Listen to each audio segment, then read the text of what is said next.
पहले भी मैंने बताया, उसके बाद मंडल स्तर पर, फिर राज्य स्तर पर और फिर देश स्तर पर जिन बच्चों ने अपनी प्रतिभा को साबित किया, निश्चित तौर पर ये उनके लिए कीर्तिमान का विषय है। आप लोग जानकर के सरप्राइज होंगे कि इस बार हिंदुस्तान ओलंपियाड 2024 की यदि हम बात करें तो इसमें देश भर के 5400 से अधिक स्कूलों के विद्यार्थियों ने प्रतिभाग किया और इन 5400 स्कूल के विद्यार्थियों के प्रतिभाग की कुल मिलाकर संख्या 3,65,000 से भी अधिक रही। तो मुझे लगता है मेरे बिना कही ताली बजाने का विषय है। और अब बरेली के लिए गौरवान्वित होने वाली बात यह है कि अगर हम बात करें बदायूं की, शाहजहांपुर की, पीलीभीत की और स्वयं बरेली की, और इसके अलावा लखनऊ मंडल से अगर हम लखीमपुर की बात करें तो केवल और केवल यहाँ से 22,000 से अधिक विद्यार्थियों ने इस ओलंपियाड में प्रतिभाग किया। जोरदार तालियां एक बार होनी चाहिए। चयन प्रक्रिया का एक बड़ा मानक रहा। जिन विद्यार्थियों ने अपने विद्यालय में अपनी मेधा को साबित किया, सर्वोत्कृष्ट अंक प्राप्त किए, अपनी प्रतिभा को प्रदर्शित किया, उनके साथ साथ ओलंपियाड में जो उनका प्रदर्शन रहा उसको आज की सफलता का मानक बनाया गया है। हम इस मंच के माध्यम से प्रथम, द्वितीय और तृतीय पुरस्कार के विजेताओं को यहाँ सम्मानित करेंगे। आज के कार्यक्रम के सम्मानित मुख्य अतिथि महोदय आईजी साहब आदरणीय राकेश कुमार सिंह जी, उनके साथ ही आज के हमारे विशिष्ट आमंत्रित अभ्यागत और एसआर इंटरनेशनल स्कूल के सम्मानित निदेशक डॉक्टर अरविंद कुमार गोयल जी, जो कि एक वरिष्ठ समाजसेवी और शिक्षाविद की शिनाख्त भी रखते हैं।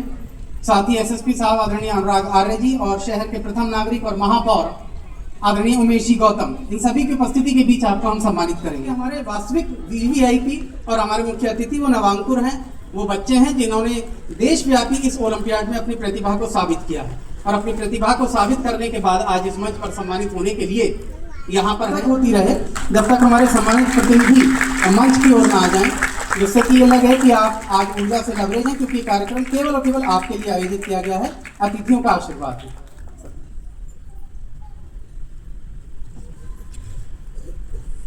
आज हिंदुस्तान अखबार द्वारा आयोजित इस ओलंपियाड के समारोह के मुख्य अतिथि हम सबके आदरणीय, जिनके वरदस्त में हम सब लोग, खाली बरेली नहीं पूरा मंडल अपने आप को सुरक्षित महसूस करता है, ऐसे आदरणीय हमारे आईजी राकेश सिंह जी, यहाँ उपस्थित हमारे बहुत ही तेज़ तर्रार बरेली में सभी को सुरक्षित वातावरण देने वाले ऐसे वरिष्ठ पुलिस अधीक्षक आदरणीय अनुराग आर्य जी, यहाँ उपस्थित सभी सम्मानित नागरिकगण और विभिन्न स्कूलों से आए, अपना एक मुकाम बनाकर, अभी बताया जा रहा था 3,65,000 लोगों में से विजेता के रूप में आए हुए मेरे छात्र छात्राएं।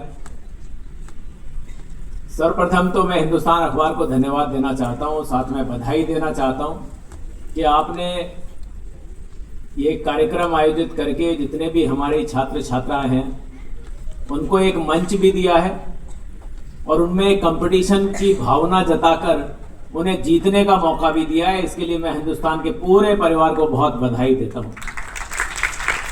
और यहाँ जो छात्र छात्राएं बैठे हैं, 3,65,000 में से आप यहाँ तक पहुँच गए हैं, लेकिन इससे आगे अभी तो जीवन बहुत बड़ा है। जीवन में सफलता मिलनी है। अब सभी लोगों ने कुछ ना कुछ सोच रखा होगा कि मुझे डॉक्टर बनना है, इंजीनियर बनना है, मुझे आईपीएस ऑफिसर बनना है, आईएएस बनना है, लेकिन कितने लोग सफल हो पाते हैं? 150 करोड़ जनता तो भारतवर्ष में करोड़ों स्टूडेंट्स हैं। कौन सफल हो पाता है? सफलता के लिए करना क्या पड़ता है? जितने भी सफल लोग बैठे हैं उन्हें भी लगातार मेहनत करनी पड़ती है और सफल होने के लिए। तो आखिर ऐसा क्या किया जाए कि हम सफल हों? स्वामी विवेकानंद जी का नाम कितने लोगों ने सुना है? जितने स्टूडेंट बैठे हैं, स्वामी विवेकानंद जी का नाम सुना है, पर्सनैलिटी भी देखी होगी। और ये पता है कितनी उम्र में चले गए थे? 38 साल, 38 साल कुछ महीने। लेकिन जितनी किताबें वो लिख गए, शायद एक जन्म कम है उसे पढ़ने के लिए। तो कैसे हम अपने आप को मोटिवेट करें, कैसा हम आचरण करें, क्या हम सीखें कि हम जीवन में सफल हो जाएं। तो मैं एक छोटी सी स्टोरी, 1 मिनट की स्टोरी है, वो बताता हूं स्वामी विवेकानंद जी। स्वामी विवेकानंद जी का नाम नरेंद्र था और क्लास 4th के छात्र थे। क्लास 4th कलकत्ता में पढ़ते थे। जिस स्कूल में पढ़ते थे, एक दिन उस क्लास में क्लास टीचर ने सभी बच्चों से पूछा कि बताओ बड़े होके क्या बनना चाहते हो। किसी बच्चे ने कहा मैं इंजीनियर बनना चाहता हूं, किसी ने कहा मैं डॉक्टर बनना चाहता हूं, किसी ने कहा मैं सिविल सर्विसेज में जाकर IAS बनना चाहता हूं। तो जब नरेंद्र जी का नंबर आया, स्वामी विवेकानंद जी का, तो उनसे पूछा टीचर ने, बताओ नरेंद्र क्या बनना चाहते हो। तो उन्होंने कहा मैं घोड़ा गाड़ी चलाने वाला बनना चाहता हूं। तो टीचर हतप्रभ रह गए। उन्होंने कहा ये कैसी बात कर रहा है, ये मेरी क्लास का सबसे होनहार बच्चा जो नर्सरी से अब तक क्लास में टॉप करता है, ये घोड़ा गाड़ी चलाने वाला क्यों बनना चाहता है। तो टीचर ने कहा लगता है कि इसको जो छोड़ने आता है, अच्छे परिवार से थे, हो सकता है ये घोड़ा गाड़ी में आता हो, और जो घोड़ा गाड़ी का चालक है उसका प्रभाव इस पे पड़ गया है और ये वैसा ही बनना चाहता है, या कोई पड़ोसी या कोई आसपास ऐसा रहता है जिसका प्रभाव इस पे पड़ रहा है। तो टीचर ने सोचा कि इसके घर जाके इनकी माताजी से बात करता हूं कि ऐसा प्रभाव ना पड़े। वो घर पहुंच गए 2-4 बच्चों को लेकर। जब घर पहुंचे, घंटी दबाई, माताजी ने दरवाजा खोला, उन्होंने कहा अरे टीचर क्या बात है, मेरा बेटा ठीक है। अब माता तो घबराई जाएगी, स्कूल से टीचर आ जाए, साथ में 2-4 बच्चे के पता नहीं क्या हो गया। तो उन्होंने पूछा क्या हो गया, नरेंद्र ठीक है। तो उन्होंने कहा हाँ सब ठीक है, कोई परेशानी नहीं है। तो बोले फिर आप कैसे आए। बोले नहीं मैं आपसे बात करने आया था। माता जी ने उनको बताया। बोले बताइए, जल्दी बताइए। माता को व्याकुलता हो रही थी कि मेरे बच्चे ने ऐसा क्या कर दिया कि टीचर को घर आना पड़ गया। उन्होंने पूछा बताइए, जल्दी बताइए कि क्या हुआ। तो उन्होंने कहा नहीं मैं आज बच्चों से क्लास में पूछ रहा था कि तुम लोग क्या बनना चाहते हो बड़े होके। तो किसी ने कहा इंजीनियर, किसी ने कहा डॉक्टर, किसी ने कहा सिविल सर्विसेज, अलग अलग बातें कह रहे थे। जब नरेंद्र का नंबर आया तो नरेंद्र ने कहा मैं घोड़ा गाड़ी चलाने वाला बनना चाहता हूं। तो मुझे लगा ये किसी के प्रभाव में आ गया है, तो आपसे बात करना जरूरी है कि आपको ये बता दूं कि इसका प्रभाव गलत पड़ रहा है, थोड़ा सा आप ध्यान रखिए। तो माता जी ने कहा और कोई बात बताइए। बोले नहीं बस इतनी ही बात थी, यही बात करने आया था। तो माता जी हंसने लगी। माता जी ने कहा बस सिर्फ इतनी ही बात थी, और कोई बात तो नहीं। तो टीचर बोला आप हंस रही हैं, बताइए, मैं कह रहा हूं आपको कि इसका प्रभाव गलत पड़ रहा है इस पे घोड़ा गाड़ी चलाने वाले का। तो उन्होंने कहा नहीं मैं आपको दिखाती हूं, मैं आपको नरेंद्र के कमरे में ले चलती हूं, मैं दिखाती हूं कि वो बड़े होके क्या बनना चाहता है। तो उन्होंने कहा दिखाइए। वो टीचर को और बच्चों को लेके स्वामी विवेकानंद जी के कमरे में गई। वहां उनकी दीवार पर एक बड़ा पोस्टर लगा था।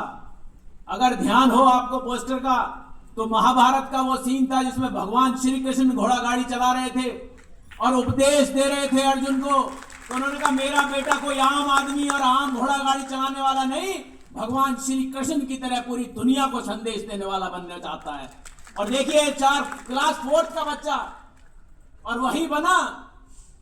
जब भाषण दिया था अमेरिका में, तो अमेरिका में सिर्फ मेरे भाई और बहनों कहने से ही पूरा का पूरा ऑडिटोरियम तालियों से गूंज उठा था। वो स्वामी विवेकानंद थे।